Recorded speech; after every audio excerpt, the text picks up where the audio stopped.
Hello my dear students, कैसे आप लोग। स्टूडेंट्स, आज से हम लोग एक बहुत ही इंपॉर्टेंट सीरीज स्टार्ट करने वाले, जो है आपका एमसीक्यू सीरीज। आप लोगों को भी पता है कि आपके एग्जाम में एमसीक्यूज के क्या वैल्यूज है, क्योंकि 30 mark each and every subject से आपका 30 मार्क का एमसीक्यू आता है। आपको पास होने के लिए 200 मार्क चाहिए और सिर्फ 120 मार्क जो होता है ना ग्रुप 1 में या फिर ग्रुप 2 में, आपकी सिर्फ क्या करता है, एमसीक्यू कवर करता है। ओके, तो सीए में इंटरमीडिएट में अगर सबसे इंपॉर्टेंट कोई है ना एग्जाम क्रैक करने के लिए, तो वो क्या है, एमसीक्यूज है। ओके, तो इसीलिए हमने सोचा है कि आप लोगों के लिए क्या करेंगे कि एक एमसीक्यू सीरीज स्टार्ट करेंगे, जिसमें एवरी डे एवरी वीडियो में हम क्या करेंगे 25 एमसीक्यूज, जो कि बहुत अच्छे क्वालिटी के एमसीक्यूज है विथ रीजन, उनके पीछे क्या लॉजिक है, उनके आंसर क्या होना चाहिए, क्वेश्चन एंड आंसर दोनों डिस्कशन करेंगे विथ लॉजिक। ओके, और इस चैनल पे सिर्फ आपका जो direct tax and cost accounting है, इन दोनों का ही एमसीक्यूज अपलोड होगा। ठीक है, मैं आपको और भी कुछ चैनल्स बताऊंगा जिसमें कि आपको पूरे सब्जेक्ट के ऐसे ही सीरीज मिलने वाले हैं। ठीक है, सही है सर। सर क्या हम ये जो एमसीक्यूज है वो हमें मिलने वाला है? बिल्कुल, ये एमसीक्यूज आपको मिल सकता है। ठीक है, मैं जो गूगल ड्राइव का लिंक है वो आपको डिस्क्रिप्शन पे दे दूंगा। जिन जिन को ये एमसीक्यू चाहिए, बस आपको अपनी ईमेल एड्रेस डाल के वो एमसीक्यूज लेना है। ओके, चलिए सर। हम क्या करेंगे, एक दिन डायरेक्ट टैक्स का एक वीडियो डालेंगे, मतलब एमसीक्यूज का 25 मार्क का, एक दिन कॉस्ट अकाउंटिंग का एक आएगा। ठीक है, अब ये सिलसिला तब तक चलेगा जब तक हमने एक अच्छा खासा वॉल्यूम आपके एग्जाम के लिए कवर ना कर ले। ओके, एग्जाम से एक महीने पहले पर हम ये सारे के सारे वीडियोस डालने वाले हैं, और जिसमें सारे के सारे बहुत अच्छे खासे एमसीक्यूज हम डालने वाले हैं कॉस्ट अकाउंटिंग का and as well as direct tax का। ठीक है, आज से हम लोग डायरेक्ट टैक्स स्टार्ट कर रहे हैं, जिसमें हम सबसे इंपॉर्टेंट चैप्टर इंटरमीडिएट में जो है ना डायरेक्ट टैक्स का, one of the important chapter जो है सीए में इंटरमीडिएट में, दैट इज रेसिडेंशियल स्टेटस, उससे हम लोग स्टार्ट करने वाले। इस वाले वीडियो में हम लोग क्या करेंगे, रेसिडेंशियल स्टेटस के पहले 25 एमसीक्यू जो है वो डिस्कस करने वाले। सर टोटल कितना एमसीक्यू है आपके पास? रेसिडेंशियल स्टेटस से मैं बोलूं टोटल 51 एमसीक्यूज है, तो हम 2 वीडियो में से कवर करेंगे। ओके, चलो। पहला एमसीक्यू सर रेसिडेंशियल स्टेटस से, सबसे पहला क्वेश्चन ये आपकी कंप्यूटर स्क्रीन पे ये रहा। क्वेश्चन ये है कि who bears the responsibility to prove a person's residential status. Question क्या पूछ रहा है सर? क्वेश्चन ये पूछ रहा है कि सर अगर एक पर्सन अपने आप को रेसिडेंट बोल रहा है इंडिया का, या फिर अपने आप को नॉन रेसिडेंट बोल रहा है, सपोज एक पर्सन है जिसका नाम है मिस्टर राम। अब ये राम बोल रहा है कि भाई मैं तो नॉन रेसिडेंट हूं, मुझे कोई टैक्स वगैरह नहीं देना है। ये नॉन रेसिडेंट है या फिर नहीं है, ये सच बोल रहा है या फिर झूठ बोल रहा है, इसे प्रूव करने की, इसे जांच करने की जिम्मेदारी किसके ऊपर है? Who is held responsible for proving his residential status? Options are number 1 SSC, option 2 government, option 3 income tax department और ऑप्शन 4 कोर्ट। आप बताइए, आप जरा सोचिए और बोलिए, आंसर सोच समझ के दीजिए, क्योंकि ये 1 करोड़ का सवाल है। ठीक है, कौन सर इनमें से रेस्पॉन्सिबल होगा? इज इट एसएससी और गवर्नमेंट और इनकम टैक्स और court? Who is responsible? Sir पहले हमें यह सोचना चाहिए जनरल हिसाब से, जनरल नॉलेज में, कि सर ये अगर नॉन रेसिडेंट होता है या फिर ये अगर रेसिडेंट होता है, तो इससे किसको इंपैक्ट आने वाला है? सर ये तो अपने मर्जी से कुछ भी बोलेगा ना, जो इसके लिए फायदेमंद है ये तो वही बोलेगा कि मैं तो भाई नॉन रेसिडेंट हूं, या फिर मैं तो भाई नॉट ऑर्डिनरली रेसिडेंट हूं। लेकिन इसके बोलने से इंपैक्ट किसके ऊपर आने वाला है? भाई लॉस किसका होने वाला है? लॉस एक ही पर्सन का भाई होने वाला है, वो है इनकम टैक्स डिपार्टमेंट। क्योंकि अगर ये नॉन रेसिडेंट बन गया तो इसे कम टैक्स देना है, अगर ये रेसिडेंट बन गया तो इसे ज्यादा टैक्स देना है। तो इसी वजह से किसे प्रूव करने की, इसकी जो रेसिडेंशियल स्टेटस है इसे प्रूव करने की रेस्पॉन्सिबिलिटी किसके ऊपर है सर? भाई इनकम टैक्स डिपार्टमेंट के। योर राइट आंसर इज, आपका जो आंसर है वो क्या है सर? आपका आंसर है income tax department. Income tax department is the correct answer. सही है। क्वेश्चन नंबर 1 का आंसर क्या है? Income tax department. चलिए क्वेश्चन नंबर 2 में चलते हैं। दूसरा सवाल आपकी कंप्यूटर स्क्रीन पे ये रहा, income earned outside India from a business control from India are taxable for home. बोल रहा है कि भाई अगर कोई बिजनेस है जो कि बाहर ऑपरेट कर रहा है लेकिन कंट्रोल इंडिया से हो रहा है, तो कौन उसके ऊपर टैक्स देगा? आपका सवाल जो आपका जो ऑप्शन है वो है ओनली रेसिडेंट या फिर जो ऑर्डिनरीली रेसिडेंट है वो ये OR। उसके बाद है नॉट ऑर्डिनरली रेसिडेंट। तीसरा है both not ordinarily resident and non resident, ordinarily resident and not ordinarily resident, and जो लास्ट वाला है वो है नॉन रेसिडेंट। पहला ऑप्शन है OR ऑर्डिनरली रेसिडेंट, दूसरा है NOR नॉट ऑर्डिनरली रेसिडेंट, तीसरा है both OR and NOR, and last वाला है NR non resident. So what is the right answer sir, बताइए जरा, और इसके पीछे जरा लॉजिक हमें बताइए। तो इसकी लॉजिक के लिए हम चलते हैं हमारी रेसिडेंशियल स्टेटस की चैप्टर में। देखो ये वाला टेबल मैंने आप लोगों को पढ़ाया था, ये वाला जो टेबल है रेसिडेंशियल स्टेटस में सबके पास होगा ये टेबल, और आपने जिससे भी पढ़ा है सबके पास ये टेबल है, और ये बुक में भी है, आपके CMA बुक में भी ये टेबल अवेलेबल है। तो इसमें एक पॉइंट आता है पॉइंट नंबर 4। पॉइंट नंबर 4 क्या बोलता है, इनकम फ्रॉम द बिजनेस और प्रोफेशन रिसीव्ड और अक्रूड और arise outside India but control and management और सेटअप इज इन इंडिया। अगर भाई आपका बिजनेस आउटसाइड इंडिया में है, आपका कंट्रोल, आपकी जो बिजनेस है उसके सेटअप, उसकी जो एक्चुअल वर्किंग है वो आउटसाइड इंडिया में हो रहा है, लेकिन उसकी कंट्रोल इंडिया से हो रहा है, तो कौन कौन टैक्स देंगे सर, दो लोग, ordinarily resident and not ordinary resident. It's not taxable for not ordinarily, sorry non resident. Non resident को आप छोड़ दीजिए, उसके हाथ में ये टैक्सेबल नहीं होगा, लेकिन ordinarily resident and not ordinarily resident in दोनों के हाथ में ये टैक्सेबल होगा। सो अगेन आ जाते हैं हमारी क्वेश्चन पे। यहां पे आपका राइट आंसर क्या होगा सर, यहां पे आपका राइट आंसर होगा both ordinarily resident and not ordinarily resident. Okay, चलिए तीसरा पॉइंट। तीसरा क्वेश्चन आपका क्या बोल रहा है sir, can a person be a resident of more than one country during the previous year. Sir क्या एक पर्सन दो कंट्री का रेसिडेंट बन सकता है सर। सो आपका ऑप्शन है नो, किसी एक कंट्री का वो बन सकता है, दूसरा कि भाई हाँ दो कंट्री का बन सकता है, यस। उसके बाद ये बोल रहा है कि no only one country for any previous year, किसी एक कंट्री का रेसिडेंट बन सकता है एक प्रीवियस ईयर के लिए। और इसमें चौथा ऑप्शन बोला कि भाई ऐसा कुछ स्पेसिफिक रूल नहीं है, उसकी मर्जी है वो दो रेसिडेंट बने, इसकी मर्जी है एक रेसिडेंट बने। तो सर पहले एक बात बताइए कि एक पर्सन रेसिडेंट बनेगा कैसे, इंडिया के रूल बता दीजिए बस। इंडिया में हमारा दो रूल है, 182 डेज इन प्रीवियस ईयर और 60 days in previous year plus 365 days in last 4 year. ठीक है, हमें यह पता है कि हमारा दो बेसिक कंडीशन है। पहला बेसिक कंडीशन क्या है, SSC must be stay in India for 182 days और more during the current previous year. SSC current previous year में अगर 182 डेज है या फिर उससे ज्यादा रह रहा है देन वो रेसिडेंट है। अगर ये वाला कंडीशन भी सेटिस्फाई नहीं कर रहा है तो एक और कंडीशन है 60 days in the current previous year and 365 days in last 4 years immediately preceding the previous year. भाई दोनों में से कोई एक भी कंडीशन सेटिस्फाई कर रहे हो तो आप रेसिडेंट हो, अगर दोनों में से कोई भी नहीं कर रहे हो तो आप क्या हो, नॉन रेसिडेंट हो। सही है। सो अगर ये वाला रूल किसी और कंट्री में भी है, सिमिलरली किसी और कंट्री में है कि भाई 150 डेज रहने के बाद आप उस कंट्री का रेसिडेंट बन जाओगे, तो ऐसा हो सकता है, प्रैक्टिकली पॉसिबल है कि कोई पर्सन एक कंट्री में 6 महीना और एक कंट्री में 6 महीना रह रहा है तो वो दोनों जगहों पे रेसिडेंट है। So answer is your B. Okay, so B is your answer, B is your right answer, sorry, so B is the right answer, yes, for more than one country वो क्या कर सकता है, रेसिडेंट बन सकता है।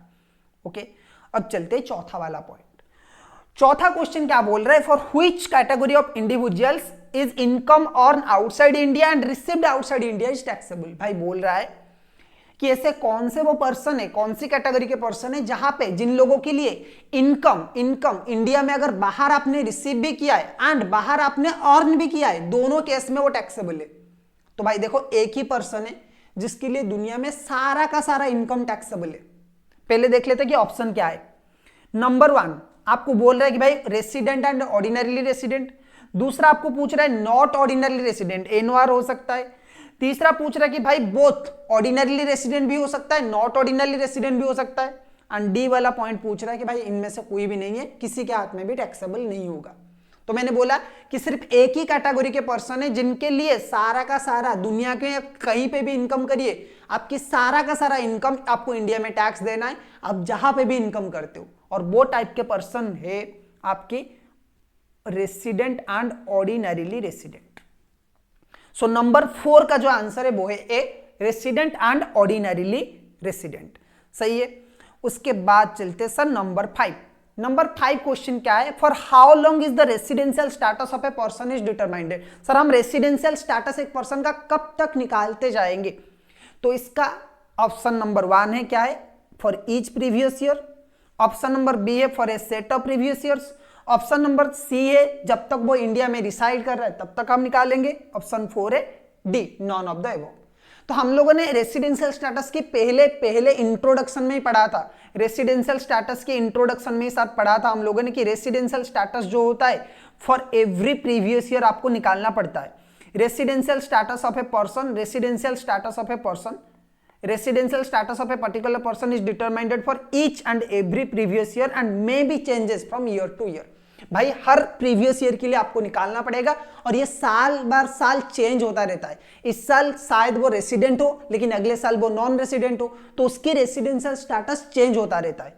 सो आपकी जो राइट आंसर है वो यहाँ पे ये है, for each previous year. For each previous year आपको क्या करना है, रेसिडेंशियल स्टेटस निकालना है। ओके, उसके बाद आपकी क्वेश्चन नंबर 6 आता है। क्वेश्चन नंबर 6 क्या है, in the case of income accrual arising outside India but received in India, who is liable to pay tax। भाई अगर कोई इनकम है जो कि आउटसाइड इंडिया में अर्न हुआ है, आउटसाइड इंडिया में अक्रूड भी हुआ है, लेकिन इंडिया में वो इनकम रिसीव कर रहे हो, तो उसके ऊपर कौन टैक्स देगा। तो इसके लिए हम लोगों ने रेसिडेंशियल स्टेटस में एक रूल पढ़ा था, वो जो सेक्शन 5 में था। सेक्शन 5 में क्या रूल था ये था, पहला वाला पॉइंट यही बोलता था कि भाई अगर आपने गलती से भी इंडिया में इनकम रिसीव किया है ना, कोई भी इनकम हो, कहीं पे भी रिसीव किया है, मार्स में भी रिसीव किया है, लेकिन अगर आप गलती से भी उसे इंडिया में रिसीव करते हो तो भाई तो आपका स्टेटस कुछ भी हो, आप OR हो, आप NOR हो, आप NR हो, कोई भी हो आपका स्टेटस, आपको इंडिया में टैक्स देना है। सो अगर आप इंडिया में कोई भी इनकम रिसीव करते हो, चाहे वो बाहर अर्न हुआ है, लेकिन फिर भी आपको क्या करना है, इंडिया में टैक्स देना है। सो यहाँ पे ऑप्शंस क्या है, only resident SSC, both resident and not ordinary resident. Number C पे आता है नॉट ऑर्डिनरी रेसिडेंट और लास्ट पे आता है ऑल एसएससी। सो आपका ऑप्शन क्या होगा सर, ऑल एसएससी। ओके, उसके बाद चलते क्वेश्चन नंबर 7। क्वेश्चन नंबर 7 क्या बोलता है, SPPL limited is an Indian company with its entire control and management outside India, what is the residential status of SPPL limited. भाई बोल रहा है कि SPPL लिमिटेड एक इंडियन कंपनी है और इंडियन कंपनी के हिसाब से इसका स्टेटस क्या होना चाहिए, इसकी जो पूरा कंट्रोल एंड मैनेजमेंट है ये आउटसाइड इंडिया में। क्या ये रेसिडेंट बनेगा, क्या ये नॉन रेसिडेंट बनेगा, क्या ये नॉट ऑर्डिनरी रेसिडेंट बनेगा, या फिर इसका कोई भी स्टेटस नहीं है। सो कंपनी का रेसिडेंशियल स्टेटस सर क्या है, देखो कंपनी का रेसिडेंशियल स्टेटस बहुत ही सिंपल है भाई, अगर ये एक इंडियन कंपनी है तो ये ऑलवेज रेसिडेंट बन जाएगा, ऑलवेज रेसिडेंट। आंख बंद कर लो, अगर कोई इंडियन कंपनी है, चाहे वो बाहर ऑपरेट होता है, चाहे वो इंडिया में ऑपरेट हो रहा है, कहीं पे भी ऑपरेट हो रहा है, वो उसके ऊपर इंडिया, मतलब इंडिया का, वो आंख बंद कर लो, इंडिया का रेसिडेंट है। अगर कोई फॉरेन कंपनी है तो यहाँ पे दो चीजें कि भाई poem, place of effective management अगर इंडिया में है तो वो रेसिडेंट है, अगर place of effective management outside India में तो वो है नॉन रेसिडेंट। सो यहाँ पे हमें क्वेश्चन में क्लियरली मेंशन किया हुआ है कि SPF limited is an Indian company. भाई SPF लिमिटेड जो है वो एक इंडियन कंपनी है, इससे हमें क्लियरली मेंशन किया है क्वेश्चन में। क्वेश्चन में हमें क्लियरली मेंशन किया है कि SPF लिमिटेड एक इंडियन कंपनी है। तो इसका स्टेटस क्या होगा sir, question number option number 1 resident in India. Option number 1 resident in India. तो 7 नंबर का जो आंसर है वो क्या है, ए, रेसिडेंट इन इंडिया। अब चलते दूसरे पेज में। सर क्वेश्चन नंबर 8 में आ जाते हैं, इन case of income accruing in Japan and receive there. अगर भाई इनकम जापान में एक्रू हो रहा है एंड वहीं पे ही रिसीव हो रहा है, रिसीव भी जापान में हो रहा है, अर्न भी जापान में हो रहा है, तो इसके ऊपर कौन टैक्स देगा। तो इसके जो ऑप्शन है, only resident and ordinary resident, option number A. Option number B क्या बोल रहा है, ऑप्शन नंबर बी जो है आपका वो बोल रहा है कि both resident and ordinary resident and not ordinary resident. उसके बाद बोल रहा है कि भाई both resident and non resident, and उसके बाद बोल रहा है कि सिर्फ नॉन रेसिडेंट। सो देखो अभी अभी हमने डिस्कस किया है कि भाई अगर अगर अगर इनकम बाहर रिसीव्ड हो रहा है, इंडिया के बाहर इनकम रिसीव्ड हो रहा है, इंडिया के बाहर इनकम अर्न हो रहा है, तो सिर्फ एक ही टाइप के पर्सन है जो इसके ऊपर टैक्स देंगे, and they are resident and ordinarily resident, R and OR। So अगर मैं बोलूं इसका जो राइट आंसर है वो क्या होना चाहिए, only resident and ordinarily resident, only resident and ordinarily resident. सही बात है सर, बिल्कुल। क्वेश्चन नंबर 9 पे चलते हैं स्टूडेंट्स। 9 पे क्या बोल रहा है, in the previous year a company is an not an in the previous year a company that is not an Indian company may be consider a resident in India if its control and management are located. देखो बोल रहा है कि भाई अगर कोई resident है ना, अगर कोई कंपनी है जो कि इंडियन कंपनी नहीं है, क्योंकि हमें पता है कि इंडियन कंपनी तो रेसिडेंट है, आंख बंद कर लो, इंडियन कंपनी इज रेसिडेंट। लेकिन अगर कोई अदर देन इंडियन कंपनी है तो उसे हम रेसिडेंट कब बोलेंगे, जब उसका control and management, option number A, Holi India में हो, completely with in India, partially within India, either Holi और पार्शियली विद इन इंडिया और non of the above.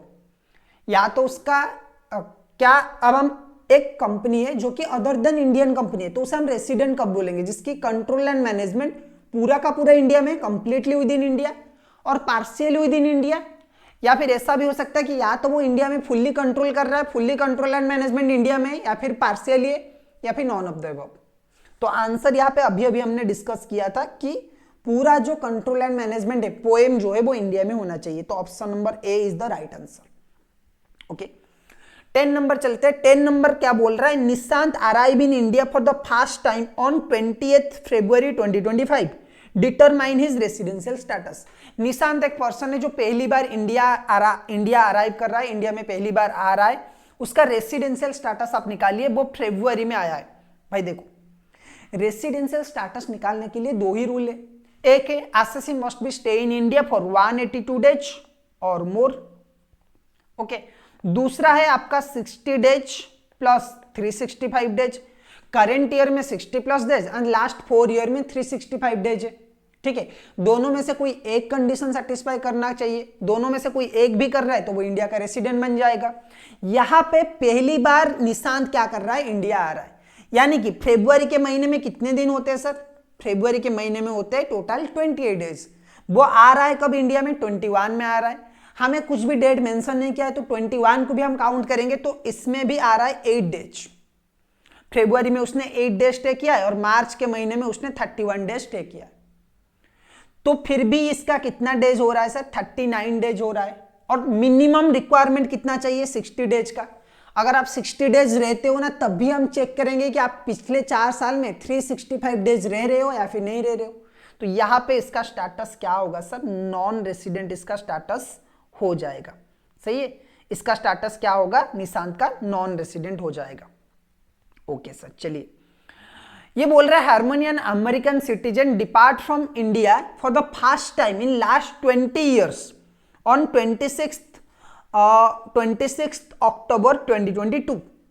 In 2023, she visited India for a period of 70 days. She visited India for a period of 70 days. During the calendar year 2024, she does not visit India, but she returned to India on 15th January 2025. Determine Harmony's residential status for the assessment year 2025-2026. भाई क्या बोल रहे हैं कि harmony एक लड़की है जो अमेरिका की सिटीजन है, वो departs from India for a first time in last 20 years on 26th October 2022। भाई वो इंडिया पहली बार आई थी 2022 में, पहली बार इंडिया से यूएसए गई थी 2022 में। ओके, इंडिया से पहली बार वो यूएसए, अभी वो यूएस की सिटीजन है, अमेरिका की सिटीजन है, लेकिन पहली बार वो इंडिया से कब गई थी, 26 अक्टूबर 2022। यानी कि मैं अगर आपको बोलूं कि हमारा जो प्रीवियस ईयर है, हमारा जो रूल है वो क्या बोलता है कि भाई 182 डेज आपको करंट ईयर में रहना है, 60 डेज प्लस 365 डेज आपको क्या करना है, लास्ट 4 ईयर में रहना है। अब अगर हम बात करें तो करंट ईयर में वो कितना दिन इंडिया में सर स्टे कर रहा है, वो आया है 15th जनवरी में। यानी कि जनवरी में अभी भी 16 डेज है, फरवरी में 28 डेज एंड मार्च में 31 डेज। सही है। सो अगर हम एक बार कैलकुलेट करेंगे तो कितना दिन आपका आ रहा है करंट प्रीवियस ईयर में, 16 डेज जनवरी में है, 31 डेज मार्च में है, 21, तो 75 डेज वो इंडिया में स्टे कर रहा है। हमारा दो कंडीशन है, पहला है 182 डेज, दूसरा है 60 डेज और 365 डेज। सो 75 डेज उसका है। ओके, तो करंट ईयर में ये जो 60 डेज वो कवर कर रहा है। अब बात करते हैं लास्ट 365 डेज में, लास्ट 4 ईयर में 365 डेज उसका होना चाहिए। सो लास्ट 4 ईयर कौन कौन से सर? 2023, 2024, 2023, 2024, 2022, 2023, 2021, 2022, 2020, 2021।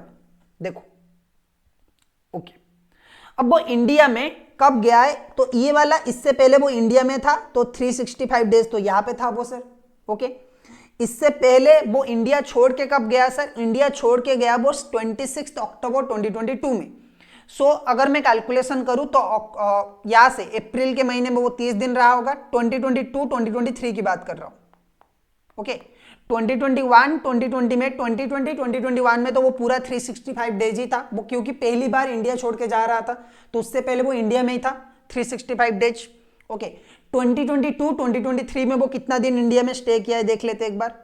सो 30 डेज अप्रैल में होगा, मई में 31, जुलाई में 30, जून में 30, जुलाई में 31, अगस्त में 31, सितंबर में 30, अक्टूबर में 26। सही है। सो ये टोटल जो आपका हो रहा है वो कितना हो रहा है एक बार कैलकुलेट कर लेते हैं हम लोग सर। सो आपको बोलूं 30 + 31 + 30 +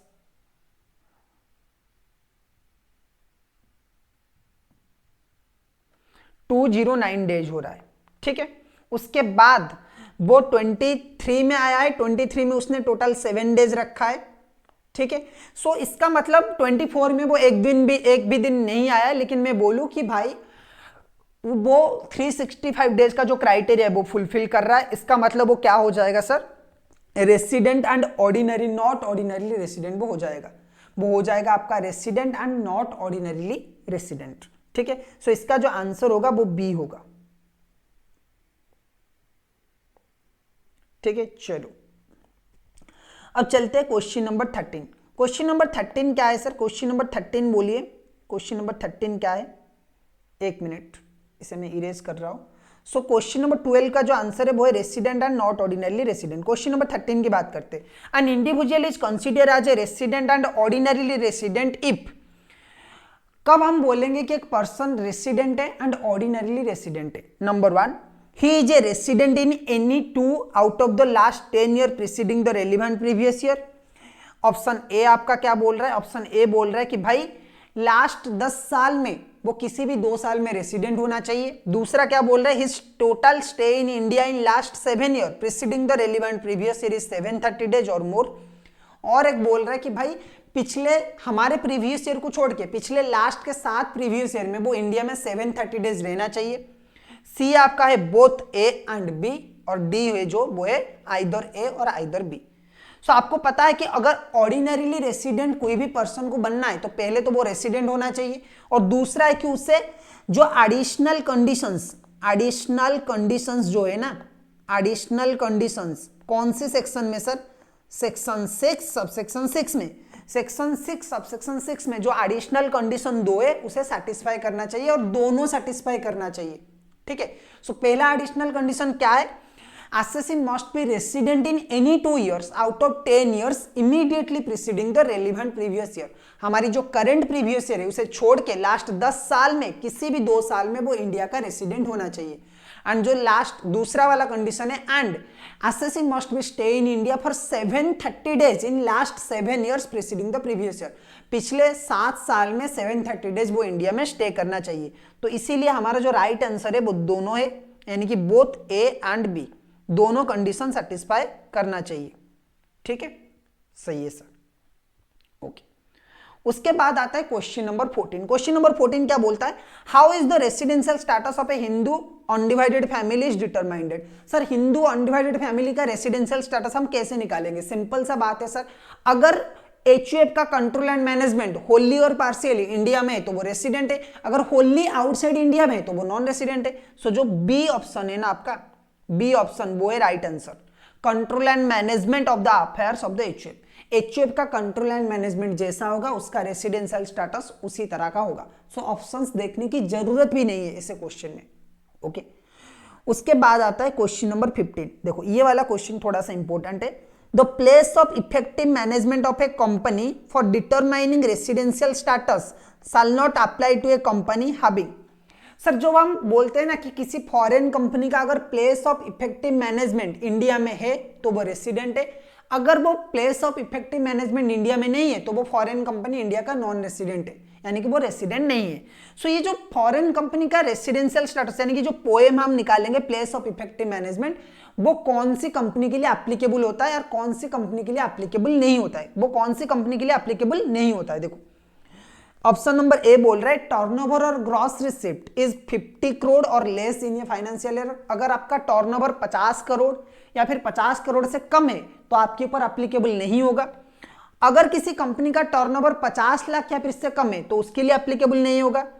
अगर किसी कंपनी का टर्नओवर 5 करोड़ से कम है तो उसके लिए एप्लीकेबल नहीं होगा, या फिर अगर किसी कंपनी का टर्नओवर 5 लाख से कम है तो उसके लिए एप्लीकेबल नहीं होगा।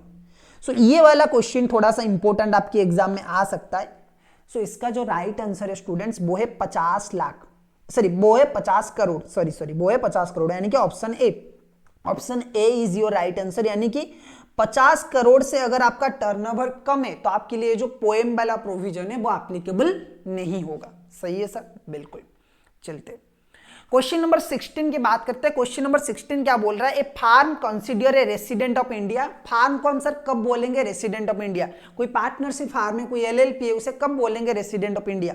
What are the options, sir? Number 1, if the control and management of its affairs are currently entirely within India, if the partners are reside in India, if the control and management of its affairs are wholly or partly in India, none of the above. So मैं बोलूँ simple सा point है कि भाई farm का residential status तो बहुत ही सिंपल है, कंट्रोल एंड मैनेजमेंट होली और पार्शियली विद इन इंडिया है रेसिडेंट, होली आउटसाइड इंडिया है non resident. So your option C is right answer, if control and management of its affairs are wholly or partly within India. So चलिए next question आपका बात करते हैं। Sir next question क्या है, following incomes are taxable for which category of peoples. इनमें से जो दो इनकम दिया हुआ है हमें सर, ये किस इनकम किस पर्सन के लिए टैक्सेबल है, क्या क्या इनकम है सर? चलिए एक बार रीड करते हैं।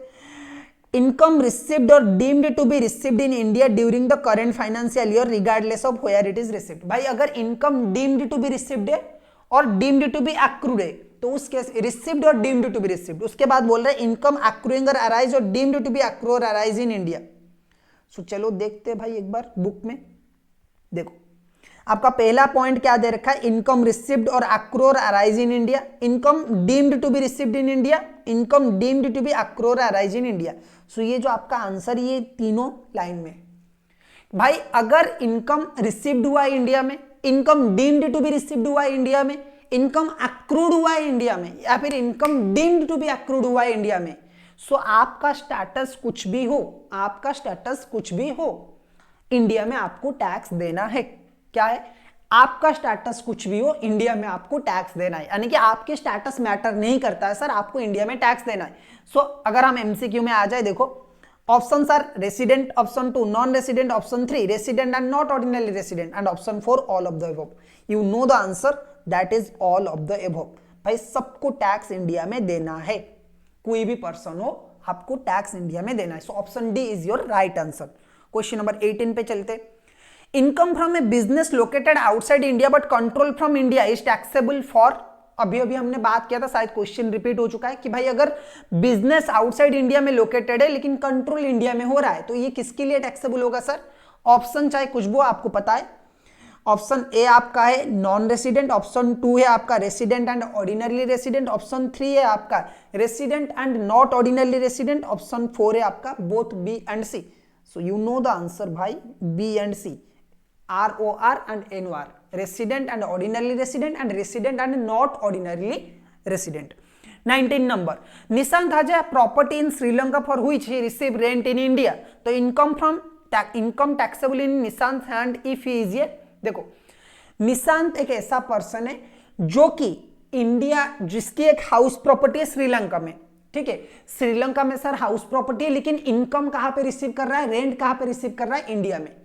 अभी अभी मैंने आपको बोला था कि इंडिया में अगर कोई भी इनकम रिसीव हो रहा है तो एसएससी का स्टेटस मैटर नहीं करता है। तो ऑप्शंस क्या क्या है आपका, non resident, option B ordinarily resident, option C not ordinary resident, resident and not ordinary resident, and option D जो है वो है both B and C. So यहां पे मैं बोलूं कि थोड़ा सा आंसर में ही गलत है बच्चा, आंसर ये नहीं होगा, डी वाला क्या होगा, all of the above. D वाला होना क्या चाहिए था सर, इसके हम चेंज करवाएंगे, ये वाला डी वाला होना चाहिए था ऑल ऑफ द अबव, सही है। सो ये होगा आपका right answer, all of the above is your right answer, ठीक है। Sorry, all of the above is the right answer. Okay, चलते अब बात करते हैं क्वेश्चन नंबर 20 के बारे में। SPPL limited is registered in UK but its control and management are from India.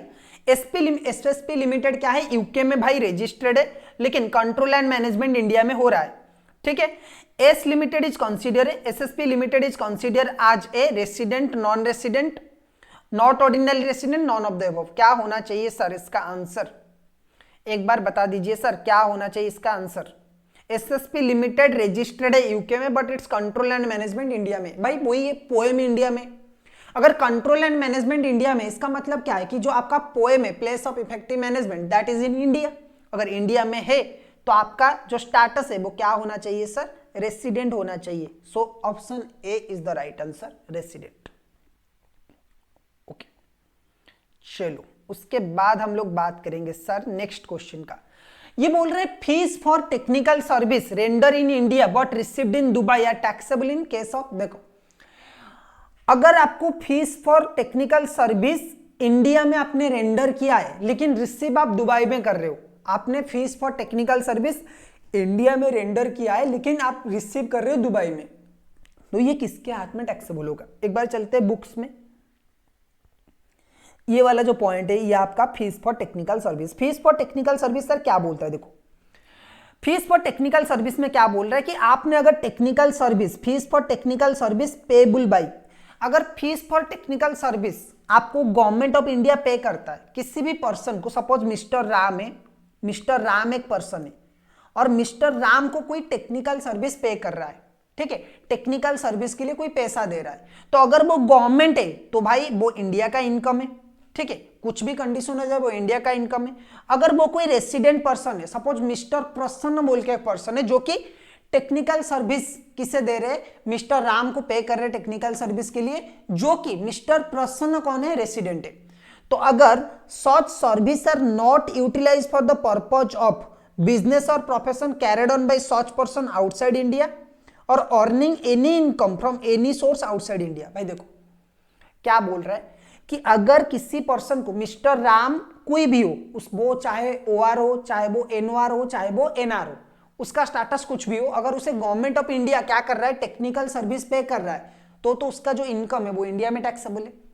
दूसरा, अगर कोई रेसिडेंट पर्सन इंडिया में बिजनेस करने के लिए उसे टेक्निकल सर्विस पे कर रहा है तो भी वो इंडिया का इनकम है। यहां पे क्या लिखा गया, such service are not utilise for any purpose of business और profession carried on by such person outside India. अगर कोई रेसिडेंट है वो फॉरेन में कोई बिजनेस कर रहा है, आउटसाइड इंडिया में कोई बिजनेस कर रहा है, या फिर आउटसाइड इंडिया में कोई सोर्स ऑफ इनकम जनरेट कर रहा है, तो जो टेक्निकल सर्विस है उसका इनकम इंडिया में टैक्सेबल नहीं होगा। लेकिन इसे छोड़ के अगर कुछ भी कर रहा है, यानी कि इंडिया में अगर बेसिकली बिजनेस कर रहा है, तो उसका जो इनकम है वो इंडिया में टैक्सेबल होगा। ओके, उसके बाद अगर कोई non resident person, suppose mister Peter एक है, मिस्टर पीटर मिस्टर राम को क्या कर रहा है, टेक्निकल सर्विसेज के लिए पेमेंट कर रहा है, और क्यों पेमेंट कर रहा है, इंडिया में बिजनेस करने के लिए पेमेंट कर रहा है, तो ये जो टेक्निकल सर्विस है उसका जो भी फीस आपको मिला है वो इंडिया का इनकम है। ओके, सो यहाँ पे हमारा क्वेश्चन क्या था, देखो fees for technical service render in India, India में भाई रेंडर किया है लेकिन दुबई में रिसीव किया है, तो भाई पैसा आप कहीं पे भी रिसीव करो, अगर आपने इंडिया में उसे रेंडर किया है, इंडिया में अगर आपने टेक्निकल सर्विस को यूज किया है, तो वो सारे के सारे लोगों के लिए टैक्सेबल होगा, क्योंकि उसे हम क्या बोलेंगे, डीम्ड टू बी अक्रू और अराइज इन इंडिया। अब उस टेक्निकल सर्विस के इनकम को क्या बोलेंगे, डीम्ड टू बी अक्रू और अराइज इन इंडिया। एंड ये जो डीम्ड टू बी अक्रू और अराइज इन इंडिया होता है, ये हर एक पर्सन के लिए टैक्सेबल होता है। ठीक है, चलो सो इसका स्टेटस क्या होगा सर, आंसर कुछ भी हो, ये ऑल ऑफ द अबव होगा, सारे के सारे एसएससी के लिए टैक्सेबल है। Okay, Seema's global income will be taxable in India if he sees, ये देखो सीमा बोल के एक पर्सन है, सीमा बोल के एक लड़की है। गवर्नमेंट ये बोल रहा है, क्वेश्चन ये पूछ रहा है कि भाई सीमा की ग्लोबल इनकम, पूरे दुनिया में सीमा जहां जहां पे भी इनकम कर रही है वो इंडिया में कब टैक्सेबल हो सकता है, उसकी स्टेटस ऐसा क्या होगा कि वो पूरा का पूरा दुनिया का पूरा इनकम के ऊपर इंडिया में टैक्स देगी। नंबर 1, क्या वो एक रेसिडेंट बन सकती है, क्या वो रेसिडेंट एंड ऑर्डिनरी रेसिडेंट है, क्या वो resident and not ordinary resident है, और डीए की सारे लोगों को देना है। तो आंसर बहुत ही सिंपल है कि भाई इंडिया में सारे के सारे इनकम के ऊपर किसे टैक्स देना है, रेसिडेंट एंड ऑर्डिनरी रेसिडेंट के ऊपर। सही है सर। ओके, क्वेश्चन नंबर 23 पे आ जाते हैं। Nishant a non resident resides in Sydney. Nishant एक नॉन रेसिडेंट है जो सिडनी में रहती है, सिडनी में रहता है। Received rental income of 25,000 from his property in Pune. भाई 25,000 रिसीव कर रहा है, पुणे में प्रॉपर्टी है। सो अगर प्रॉपर्टी कहीं इंडिया में लोकेटेड है ना, तो उससे जो भी इनकम जनरेट होता है वो कहाँ का इनकम है, इंडिया का इनकम है। Okay, additionally he sold property in Chennai to his friend Ramesh who also lives in Sydney for 75,000। भाई इन दोनों ने क्या किया, रमेश एंड निशांत दोनों दोस्त है, दोनों ही इंडिया के। तो निशांत का एक प्रॉपर्टी चेन्नई में था जो उसने 75 लाख में बेचा है रमेश को। तो ये भी भाई इंडिया का इनकम है, क्योंकि प्रॉपर्टी इंडिया में है, इस वजह से ये इंडिया का इनकम है। ओके, उसके बाद Nishant also receive 15,000 dividend income from N Indian company. भाई डिविडेंड अगर आप इंडियन कंपनी से रिसीव करते हो, ये भी तो deemed to be accrue or arise in India है ना। एक बार मैं आपको बुक में दिखाता हूं, देखो बुक में हम लोगों ने ये पढ़ा था सर। देखो, income deemed to be accrue और अराइज इन इंडिया। भाई कौन कौन से इनकम को हम बोलेंगे कि डीम्ड टू बी अक्रू और अराइज इन इंडिया है, कौन कौन से इनकम ऐसे है जो कि डीम्ड टू बी अक्रू और अराइज इन इंडिया है। नंबर 1 पे आपका था, देखो dividend received from Indian company, income from the dividend paid by an Indian company. भाई अगर इंडियन कंपनी आपको कुछ भी डिविडेंड देता है ना, तो वो क्या है, इंडिया का इनकम है। तीसरा, इनकम फ्रॉम एनी प्रॉपर्टी और असेट इन इंडिया। इंडिया से अगर इंडिया में अगर आपका कोई प्रॉपर्टी है तो वहां से अगर आपको रेंट वगैरह मिल रहा है तो वो भी क्या है, इंडिया का इनकम है। ठीक है, और एक भी पॉइंट था जो था ये, income through transfer of the capital asset situated in India. भाई अगर आपके पास कोई कैपिटल एसेट इंडिया में था और आप उसे बेच रहे हो और उसकी वजह से आपको कुछ इनकम मिल रहा है, तो वो भी इंडिया का इनकम है।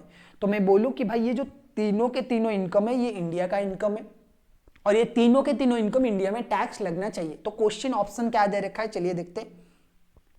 बोल रहा है कि 25,000 was taxable in India during the previous year 2024-2025। सिर्फ 25,000 टैक्सेबल होगा। फिर बोल रहा है कि भाई नहीं 1 लाख टैक्सेबल होगा। फिर भाई बोल रहा है कि भाई 75 लाख टैक्सेबल होगा, और लास्ट में बोल रहा है कि भाई ऑल इनकम्स आर टैक्सेबल। तो आंसर आपको पता है, it's all income are taxable in 2024-2025। सही है सर। चलिए क्वेश्चन नंबर 24 पे चलते। Interest paid by a resident for conducting business और profession in India is considered to accrue arise in India if the recipient is. देखो क्या बोल रहा है कि भाई अगर कोई रेसिडेंट पर्सन इंडिया में इंटरेस्ट पे करता है तो उससे हम कब बोलेंगे कि वो इंडिया का इनकम है। यहाँ पे चलते नॉर्मली इंटरेस्ट पे। जो हमने टेक्निकल सर्विसेज के लिए बात किया था वो ये कि अगर इंडिया में किसी को इंटरेस्ट मिल रहा है, देखो चाहे उसका स्टेटस कुछ भी है, मिस्टर राम, उसका स्टेटस चाहे कुछ भी हो, चाहे वो OR हो, चाहे वो NOR हो, चाहे वो NR हो, अगर गवर्नमेंट ने उससे इंटरेस्ट पेमेंट किया है, अगर वो इंडिया गवर्नमेंट से इंटरेस्ट रिसीव कर रहा है तो वो इंडिया का इनकम है। अगर वो एक रेसिडेंट पर्सन से इनकम रिसीव कर रहा है, इंटरेस्ट रिसीव कर रहा है, और जो लोन है, जो लोन उसने रेसिडेंट पर्सन को दिया है, वो loan money borrowed is not use for purpose of business और profession carried on by such person outside India और earning any income from any source outside India. क्या बोल रहा है भाई?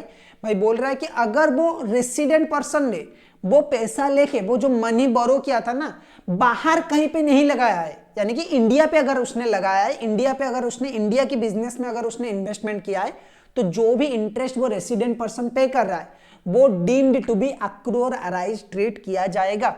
अगर एक बार कोई income deemed to be accrue or arise treat किया जाता है तो उसके ऊपर टैक्स सबको देना है, चाहे उसके स्टेटस कुछ भी हो। तो इसका आंसर क्या होगा, देखिए ऑप्शन क्या क्या है पहले देख लेते। Non resident, resident and ordinary resident, resident and not ordinary resident, all of the above. आपको पता है all of the above. Okay, question number 25 चलते हैं। क्वेश्चन नंबर 25 क्या बोल रहे हैं सर? बोल रहा है interest paid by a resident for any purpose other than conducting business और profession outside India is consider to accrue arise in India if the recipient is a non-resident. A option A है non-resident, option B resident and ordinarily resident, resident and not ordinarily resident, all of the above. देखो ये same वाला point है, यहां पे ये question थोड़ा सा चेंज होना चाहिए। For the purpose of conducting business और प्रोफेशन आउटसाइड इंडिया। देखो जो हमने बोला था ये अदर देन होना चाहिए, ये वाला थोड़ा सा करेक्शन कर लेना। देखो जो हमने बोला था वो ये कि भाई अगर कोई पर्सन इंटरेस्ट रिसीव कर रहा है किसी से, रेसिडेंशियल पर्सन अगर कोई रेसिडेंट पर्सन किसी को इंटरेस्ट पे कर रहा है और वो जो पैसा उसने बोरो किया है वो पे कर रहा है इंडिया में बिजनेस करने के लिए, तो वो इंडिया का इनकम है। लेकिन वो अगर पे कर रहा है आउटसाइड इंडिया में बिजनेस करने के लिए तो वो इंडिया का इनकम नहीं है। अगर आउटसाइड इंडिया में सपोज मैं एक रेसिडेंट पर्सन हूं, मिस्टर राम एक पर्सन है, मिस्टर राम से मैंने लोन लिया है दुबई में बिजनेस करने के लिए और मैं मिस्टर राम को हर महीने रेगुलरली इंटरेस्ट पे कर रहा हूं, तो ये मिस्टर राम के हाथ में टैक्सेबल होगा, इंडिया में टैक्स लगेगा। तब भी लगेगा जब मिस्टर राम क्या है कि इंडिया के ऑर्डिनरीली रेसिडेंट है। अगर वो ऑर्डिनरीली रेसिडेंट है इंडिया के तभी क्या लगेगा, मिस्टर राम के हाथ में वो टैक्स लगेगा। अगर वो ऑर्डिनरीली रेसिडेंट नहीं है तो मिस्टर राम के हाथ में वो टैक्स नहीं लगेगा। सही है सर। Okay. Doctor Arun a medical practitioner from London travel to India to perform surgery at Indian hospital and receive 3 lakh rupees. Is this income subject to option क्या है? देखो बोल रहा है कि मिस्टर अरुण क्या है कि एक सर्जन है जो कि यूके में रहते, लंदन में रहते और अभी इंडिया आए और इंडिया आके उन्होंने एक सर्जरी परफॉर्म की जिसकी वजह से उन्हें 3 लाख रुपीज मिला। 3 लाख रुपीज इन लोगों ने इंडिया में रिसीव किया है। तो क्या सर ये इंडिया का इनकम होगा? क्या ये इंडिया में टैक्स लगेगा? ऑप्शन ये बोल रहा है subject to taxation India due to his Indian citizenship. India वाले बोले कि भाई ऑप्शन नंबर ए बोल रहा है कि भाई वो इंडिया के सिटीजन है, इस वजह से उन्हें इंडिया में टैक्स देना है।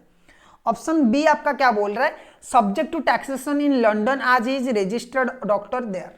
ये बोल रहा है कि भाई नहीं, लंदन में टैक्स देना चाहिए क्योंकि वो डॉक्टर तो लंदन में है, डिग्री तो उनके पास लंदन का है, तो लंदन में टैक्स देना चाहिए। सी नंबर पॉइंट बोल रहा है कि भाई taxable in India because income is deemed to be accrue arise in India. ठीक है। ये बोल रहा है डी नंबर पॉइंट बोला कि नहीं भाई पार्टली इंडिया में दो पार्टली लंदन में दो। तो आपको पता है कि अगर कोई भी पर्सन इंडिया में कोई भी इनकम रिसीव करता है तो वो सारे लोगों के लिए टैक्सेबल है, चाहे उसके स्टेटस कुछ भी हो। So option C is your right answer. Taxable in India because income is deemed to be accrue arise in India. सही है, बिल्कुल सर। सो यहां पे हम एक पार्ट खत्म करते हैं। हमने 26 क्वेश्चंस ऑलमोस्ट कवर कर लिया है। बाकी के जो 26 क्वेश्चन है 52 के आसपास क्वेश्चन है रेसिडेंशियल स्टेटस में, वो एक और दूसरे वीडियो में हम लोग कवर करेंगे। और इसी तरह से हम लोग क्या करेंगे स्टूडेंट्स, एवरी डे आपकी एमसीक्यू का एक बूस्टर जो डोज है ना वो आप लोगों के लिए लेके आएंगे। ये जो सीरीज है मुझे लगता है कि आपको बहुत हेल्पफुल होने वाला है। इस सीरीज में हम क्या इंप्रूवमेंट कर सकते हैं, कैसे मुझे क्वेश्चन को एनालिसिस करना चाहिए, ये आप कमेंट में बोल सकते हो। ठीक है। अगर ये सीरीज आपको पसंद आया है और ऐसे ही आपको सीरीज चाहिए, आपको और कौन कौन से सब्जेक्ट की सीरीज चाहिए आप बोल सकते हो कमेंट में। मैं ट्राई करूंगा किसी अदर फैकल्टी के साथ कंबाइन करके कि आपको वो सीरीज प्रोवाइड करूं। और ये अगर एमसीक्यूज आपको चाहिए तो लिंक जो है वो डिस्क्रिप्शन पे आपको मिल जाएगा। आप क्या करिए, जो गूगल ड्राइव है वहां से डाउनलोड के लिए एक्सेस मांग लीजिए, वो एक्सेस आपको प्रोवाइड किया जाएगा। सही है। होपफुली ये जो सेशन है ये आपको हेल्पफुल होगा। अगर हेल्पफुल हुआ है तो आप एक बार लाइक का बटन दबा दीजिए। ठीक है। चैनल को सब्सक्राइब कर लीजिए क्योंकि हम ऐसे बहुत सारे अब जो एमसीक्यू के रिवीजन से, जो टॉप क्वेश्चन से, इंपॉर्टेंट क्वेश्चन से उसके रिवीजन लाने वाले, क्योंकि आपके एग्जाम अभी बहुत ही कम दिन बचा हुआ है, ऑलमोस्ट 75-80 डेज बचा हुआ है आपके एग्जाम के लिए। तो जितना अच्छे से आप प्रिपेयर करोगे, जितना स्मार्टली आप प्रिपेयर करोगे, उतना आपके एग्जाम के लिए अच्छा है। बस आज के लिए बस इतना ही। नेक्स्ट क्लास में हम मिलेंगे, तब तक के लिए आप लोग पढ़ाई करते रहिए। Keep studying and keep enjoying your life. Thank you.